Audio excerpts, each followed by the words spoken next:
Halo semuanya, Assalamualaikum warahmatullahi wabarakatuh. Bertemu lagi dalam pelajaran sosiologi di hari ini dalam pendalaman materi untuk WSP.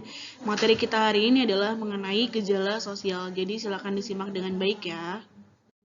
Sebelumnya, kalian harus tahu apa sih definisi gejala sosial itu. Gejala sosial dapat diartikan sebagai sebuah peristiwa yang sering terjadi pada lapisan masyarakat, baik masyarakat tradisional maupun masyarakat modern. Nah, faktor penyebab gejala sosial itu ada dua, ada faktor kultural dan faktor struktural. Faktor kultural merupakan nilai yang tumbuh dan berkembang dalam lingkungan masyarakat atau komunitas. Berikut ini beberapa contoh gejala sosial berdasarkan faktor kultural, diantaranya kemiskinan, kerja bakti, perilaku menyimpang, dan lain sebagainya. Lalu, faktor struktural ini merupakan sebuah keadaan yang mempengaruhi struktur yang disusun oleh pola tertentu. Faktor struktural bisa dilihat dari pola hubungan antar individu dan kelompok yang terjalin dalam lingkungan masyarakat.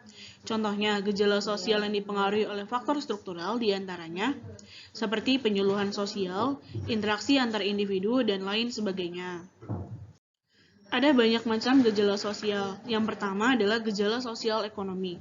Dilihat dari segi ekonomi, gejala sosial yang terjadi dalam masyarakat meliputi kemiskinan, pengangguran, masalah kependudukan, dan lain sebagainya.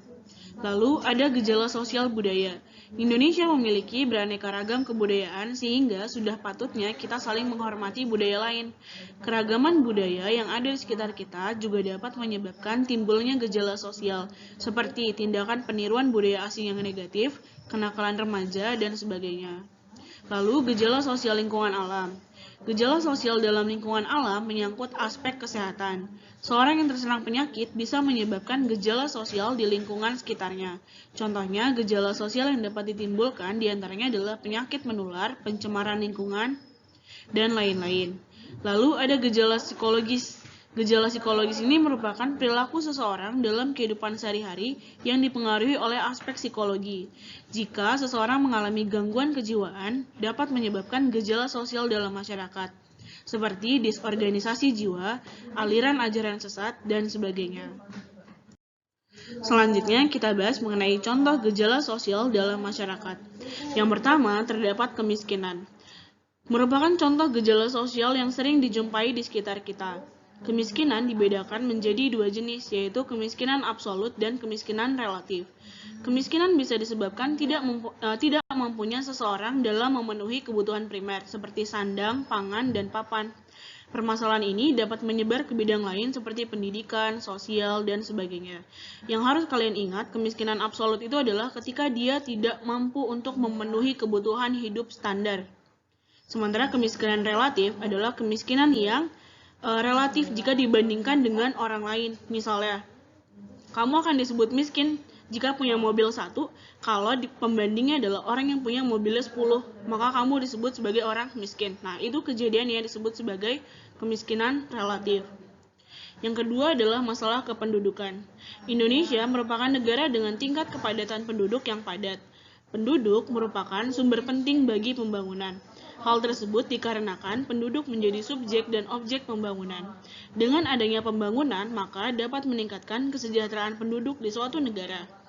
Kesejahteraan penduduk akan mengalami gangguan yang dipengaruhi oleh perubahan demografis yang sering sekali tidak dirasakan.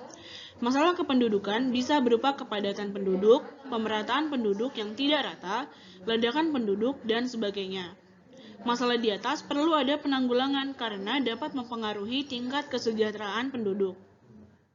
Berikut ini cara untuk mengatasi permasalahan kependudukan, yaitu melalui program keluarga berencana, transmigrasi, dan mengatur pertumbuhan jumlah penduduk.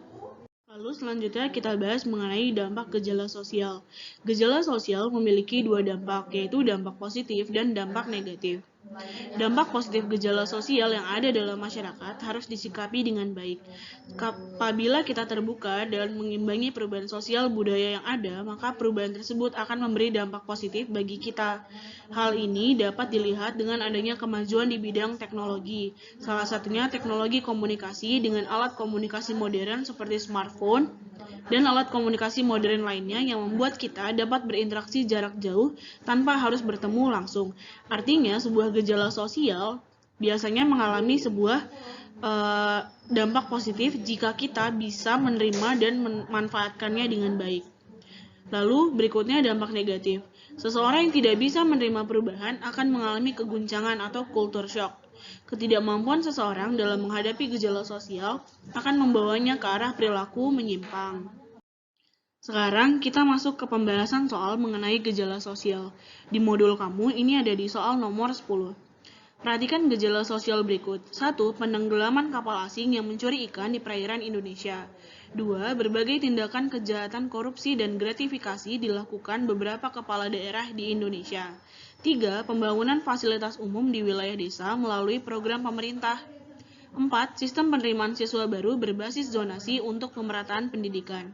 5. Berkembangnya kepedulian terhadap kesehatan lingkungan di Indonesia. Pertanyaannya adalah, bentuk gejala sosial yang wajar dan dikehendaki oleh masyarakat ditunjukkan nomor. Yang ditanya adalah sesuatu yang wajar. Jadi kalau wajar artinya bisa diterima dan dianggap hal yang biasa. Maka jawabannya adalah nomor 3, 4, dan 5. Karena nomor 1 dan 2, penenggelaman kapal asing yang mencuri ikan di perairan Indonesia adalah hal yang dikehendaki tapi bukan hal yang wajar.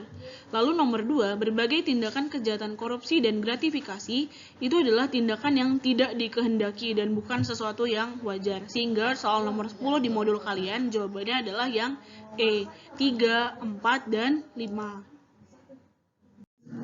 Selanjutnya kita bahas soal nomor 9. Di modul kamu ini juga sama ya, di nomor 9.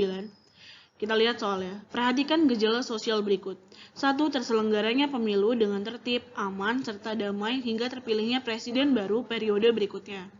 2. Sistem PPDB online dengan sistem zonasi memberikan kesempatan pendidikan yang merata kepada masyarakat. 3. Kerusuhan yang dilakukan sekelompok massa usai pengumuman hasil pemilu oleh KPU. 4.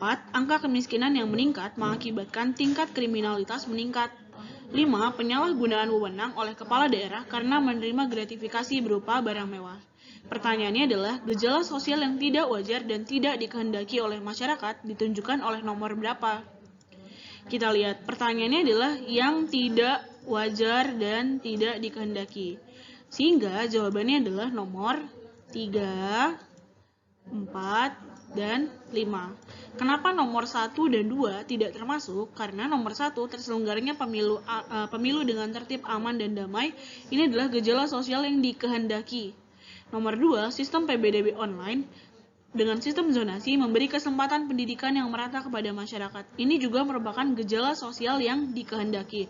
Sehingga soal nomor 9 jawabannya adalah yang E, 3, 4, dan 5.